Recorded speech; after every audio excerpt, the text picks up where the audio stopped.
আজকে করব ডালিয়া। তো সবজিগুলো রেডি করে নিয়েছি। রাত্রেবেলা রান্না করতে ইচ্ছা করে না, কিন্তু আজকে কোনো উপায়।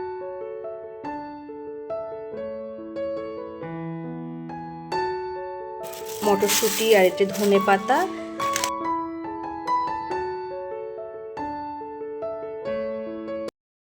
নমস্কার বন্ধুরা, সবাই কেমন আছো? আশা করি ভালো আছো, আমরাও বেশ ভালো আছি। তো সকাল থেকে নতুন ব্লগটা শুরু করছি। আমার ব্লগে সবাইকে স্বাগত। সকাল বলতে অনেকটা বেলা হয়ে গেছে। এখন আমি সকালের কাজ মোটামুটি কমপ্লিট, এখনো একটু বাকি আছে। সকালের রান্নাটা দুপুরের রান্নাটা আজকে নিরামিষ রান্না হবে। তো কি করছি দেখো। তো দেখো এখানে এই যে সবজি কেটে রেডি করা আছে, মটরশুঁটি, সব ধরনের সবজি। আজকে করব ডালিয়া। তো সবজিগুলো রেডি করে নিয়েছি, ধুয়ে টুয়ে এগুলো রেডি আছে। আর এই যে ডাল, এই ডাল আমরা মুগ ডালটা বেশি খাই না, তো যখন লাগে তখনই নিয়ে আসি। আর এই যে ডালিয়া আনা হয়েছে, ডালিয়াটা শেষ হয়ে গেছিলো, তো নতুন একটা প্যাকেট আনা হয়েছে। তো এগুলো এখন রেডি করতে থাকি। আর এই যে কিছু সবজি নিয়ে এসছে, আজকে ওর নাইট ডিউটি ছিল আসার পথে। এই গাজর, মটরশুঁটি আর একটু ধনে পাতা, আর এটা হচ্ছে তোমার কি বাঁধাকপি, কুমড়ো, আর এর মধ্যে আছে আলু, পেঁয়াজ। এগুলো এর মধ্যেই ছিল, বের করে রাখা হয়েছে। আরও কিছু সবজি আছে, একবারে সবজি আনলে না নষ্ট হয়ে যায়, এই জন্য বলেছি একদম বেশি বেশি সবজি না আনতে। কারণ কি দুজন মানুষ, সবজি বেশি হয়ে গেলে তারপর সবজিগুলো ফেলে দিতে হয়। সবজির ভীষণ দাম, অল্প অল্প আনে। এই যে এগুলো এনেছে, আর কিছু সবজি আছে, ওগুলো শেষ হবে তারপর আবার আনবে। আর ওর সময় হয় না, তো ওই জন্য একবারে চেষ্টা করে এনে রাখা, কিন্তু আমি তো একবারে খেয়ে পারি না, নষ্ট হয়ে যায়। তারপর বকাবকি করি, ঝামেলা করি যে হ্যাঁ এত দাম, সবজি নষ্ট হয়ে যাচ্ছে। যাই হোক, তো চলো এখন রান্নায়। দেখো 1 কাপ মুগ ডাল নেবো আর 1 কাপ ডালিয়া নেব। তো এই দুটোকে হালকা হালকা করে ভেজে ধুয়ে রেডি করে নিই। এখানে দেখো দুজনে কি করছে, ও তো ডিউটি করে এসছে, নাইট ডিউটি করে, ওই জন্য ওর এইভাবে আছে। এখন ওর ঘুমের একটা কাটেনি, কিন্তু ঘুমোতেও পারছে না। এদিকে আমি ব্যস্ত রান্না, এদিকে যদি ঘুমিয়ে পড়ে তাহলে আমি ওকে নিয়ে হিমশিম খেয়ে যাই। ওই জন্য বলেছি একবারে দুপুরে খাওয়া দাওয়া করে ঘুমোবে। আর দেখো ও এখন ফোন দেখতে বসে গেল। আর তারপরে দেখো ওকে স্নান করিয়ে দিয়েছি, স্নান করিয়ে ওর বম্মা ওকে খাবার দিয়েছে, আলু কাঁচকলার তরকারি, শিঙি মাছ দিয়ে। তো আমি ওর খাবারটা রেডি করে নিচ্ছি, ওকে এখন বসে আমি খাওয়াবো। খেতে তো চাইছে না, চায় না আমার ছেলে খেতে, অনেক জোর করে অনেক সময় নিয়ে ওকে খাওয়াতে হয়, যার জন্য আমার সব কাজে দেরি হয়ে যায়। তারপর দেখো এদিকে আমি ওকে খাওয়াচ্ছি, আর ওদিকে ও এদিকে ব্যাটারটা রেডি করছে। আজকে তো আমাদের নিরামিষ, তো ভাবলাম যে একটু বেগুনি করা হোক। ডালিয়া করব, তার সঙ্গে থাকবে বেগুনি। খাবারটা কিন্তু জমে গেছে। আর বেসনটা রেডি করতে তো আমরা সবাই জানি অনেকটা সময় লাগে, ভালো করে ওটাকে ফেটাতে হয়, না হলে পরে ফোলে না। আর এদিকে দেখো আমার ডালিয়াটাও অনেকটা রেডি হয়ে গেছে। একটু লবণ সব টেস্ট করে নিলাম, কম বেশি যা আছে সব দিয়ে এবার নামিয়ে দেব। আর দেখো এই বেগুনটাকে আজকে ভাজবো, বেগুনি করব। তো ও তো করেছে, তার মধ্যে দেখো হয়নি, হচ্ছিল না, আরও একটু সময় নিয়ে করতে হবে। তার জন্য আমি আবার একটু গেলাম, একটু রেডি করছি। তো আরও দরকার ছিল, কিন্তু সময়ের জন্য করে উঠতে পারিনি। এখানে দেখো রাতে হবে আলুর দম, তার জন্য ওটা সিদ্ধ করে রেখে দিলাম। আর বেগুনটা দেখো বড়িতে একটু ধার ছিল না, আর আমিও ভুল কেটে ফেলেছিলাম, তার জন্য পাতলা পাতলা হচ্ছিল না। তাই ও দেখো ছুরি দিয়ে সুন্দর করে পাতলা পাতলা করে কেটে দিয়েছে। সত্যি সুন্দর হয়েছিল কাটাটা। স্নান করে দেখো পুজোটা দিতে চলে আসলাম। আর যে জামা কাপড়গুলো হয়েছিল সেগুলো ও বললো ও গিয়ে ছাদে নেড়ে দিয়ে আসবে।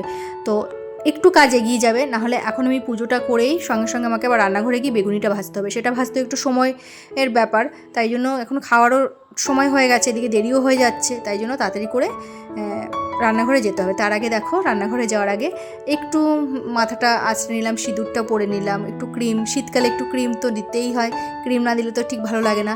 তো এই কাজগুলো করে তাড়াতাড়ি করে আমি এখন যাব রান্নাঘরে। রান্নাঘরে গিয়ে ওগুলোকে রেডি করতে হবে, রেডি করাই আছে, ব্যাটারটা তো রেডি করে রেখেছি। আর ওটাকে বেগুনটাকে কেটে সুন্দর করে রেডি করে রেখেছি, এখন শুধু গিয়ে ভাজবো। কিন্তু ভাজতে তো একটু টাইম লাগে, তাই না? তো সেই টাইমটাই দরকার। তো দেখো রান্নাঘরে আমি চলে এসেছি। বেগুনটাকে কাটার পর না আমি একটু লবণ জলের মধ্যে এভাবে ভিজিয়ে রেখে দিয়েছিলাম, তাতে কি হয় লবণটা না সুন্দরভাবে ওর মধ্যে ঢুকে যায়। আর ভাজলে পরে তারপরে বেশ ভালো লাগে খেতে।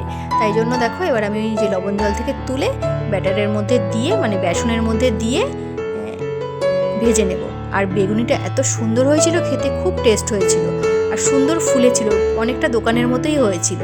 আমি এই প্রথম এত সুন্দর বেগুনিটা করলাম, আগেও করেছি কিন্তু এতটা সুন্দর কখনো হয়নি আর এতটা ভালো ফলেও নি। দেখো খুব সুন্দর ফুলেছে, খেতেও খুব টেস্ট হয়েছিল। তো বেগুনি ভাজা কমপ্লিট হলো আমার। এখন আমি দুপুরের খাবারটা আর কি মানে আমাদের খাবারটা রেডি করে নিচ্ছি। আর ওকে আমি থালায় বেড়ে দিয়ে দিয়েছি যে তুমি তোমার থালাটা ধরে নিয়ে যাও, আমি আমারটা বেড়ে নিয়ে আসছি। কিন্তু আজকে সবজির পরিমাণটা এতটা বেশি হয়ে গেছিলো, দুজনের জন্য খাবারটা অনেকটা বেশি হয়ে গেছিলো পরিমাণে, তো আমরা পুরোটা শেষ করতে পারিনি।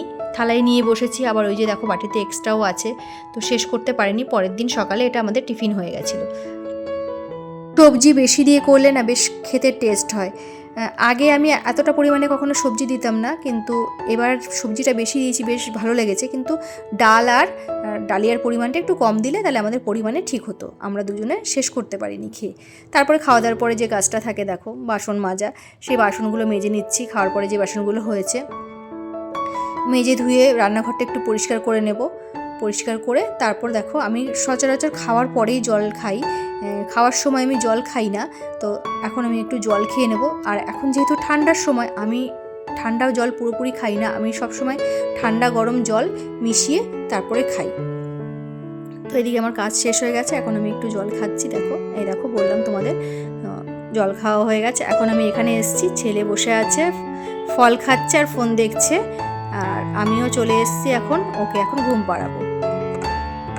কাজ দেখো কমপ্লিট করে এই এলাম, এখন ও ফল খাচ্ছে, ফলটা খাওয়া হলে ওকে ঘুম পাড়াবো। তার আগে দেখো আমিও ফলটা খেয়ে নেবো, কেন কি অনেকগুলো আপেল এনেছে, যদি না খাই নষ্ট হয়ে যাবে, আর এত দামি জিনিস নষ্ট হয়ে গেলে সত্যি খুব খারাপ লাগে। আর দেখো এই ফলের মধ্যে সবথেকে আপেল আমার সবথেকে খারাপ লাগে খেতে, কিন্তু এখন খেতে হবে। চলো বিকালে দেখা হচ্ছে। তো দেখো সন্ধ্যাবেলায় চলে এলাম রান্নাঘরে। রাত্রেবেলা রান্না করতে ইচ্ছা করে না, কিন্তু আজকে কোনো উপায় নেই, আজকে রাতে করতে হবে। আমি চেষ্টা করি দিনের বেলায় একবারে রাতেরটা করে রাখার, তো মাঝে মধ্যে রাতে করতে হয়। তো এখন হবে আলুর দম, ছোটো ছোটো আলু দিয়ে, যে মানে শীতের যে নতুন আলু বেরিয়েছে না, ছোটো ছোটো আলু দিয়ে দম দিতে কিন্তু বেশ ভালো লাগে, তাই না? তো সেটা দিয়ে আজকে আলুর দম করবো, নিরামিষ আলুর দম। আজকে তোমাদের নিরামিষ, তো সেই জন্য আজকে নিরামিষ আলুর দম করবো। তো দেখো এই যে আলুটা দুপুরে সিদ্ধ করে রেখেছিলাম, আর এই যে আমি একটু মশলা করে নিলাম। মশলার মধ্যে একটু আদা, একটু কাশ্মীরি লঙ্কা আর টমেটো, কাঁচা লঙ্কা, এগুলোই যাবে। তো রান্নাটা শুরু করি। আর দেব জিরের গুঁড়ো, বেটে আর দেবো না, গুঁড়োই দিয়ে দেবো। দেখো আলুর দমটা প্রায় রেডি হয়ে গেছে, নামানোর সময় হয়ে গেছে। আজকে কিচ্ছু দিইনি, একদম প্লেনভাবে করেছি, গরম মশলাটাও দিইনি। নতুন আলু দিয়ে দম খেতে কিন্তু বেশ ভালো লাগে। তারপর দেখো তার সঙ্গে এই যে আটা মেখে রেডি করা হয়ে গেছে, এই গুলিগুলো করে রেখেছি, এবার রুটিগুলো বানিয়ে নেব। রাতের ডিনার এখন করব, রাতে রান্না হয়ে গেছে, ছেলেকে খাইয়েছি, ও খেয়ে নিচে চলে গেছে, এখন আমরা খাবো। তো চলো দেখো কি রান্না করেছি, তোমাদের তো দেখিয়েছি, তাও একবার দেখে নাও। এই যে আলুর দম করেছি, ছোট আলু, নিরামিষ আলুর দম, আর সঙ্গে করেছি রুটি। এই দেখো রুটি দুজনে নিয়ে নিয়েছি, এই যে ঢেকে রেখেছিলাম, এই যে ঘেমে গেছে থালাটা, আবার একটা এঁঠো করবো, ওই জন্য এটা দেখিয়ে নিচ্ছি। আর দেখো ছোট্ট একটা রুটি, এইটুকু এক্সট্রা ছিল, তো ওইটা দিয়ে একটা ছোট রুটি করে নিয়েছি। তো আমরা এখন খাওয়া দাওয়া করি, আর ভিডিওটা এখানে শেষ করছি। আবার আসছি নতুন কোনো ভিডিও নিয়ে। আমার ভিডিও ভালো লাগলে অবশ্যই না আমার পাশে থেকেও লাইক, কমেন্ট আর সাবস্ক্রাইব করে। তো এখনের মতো টাটা।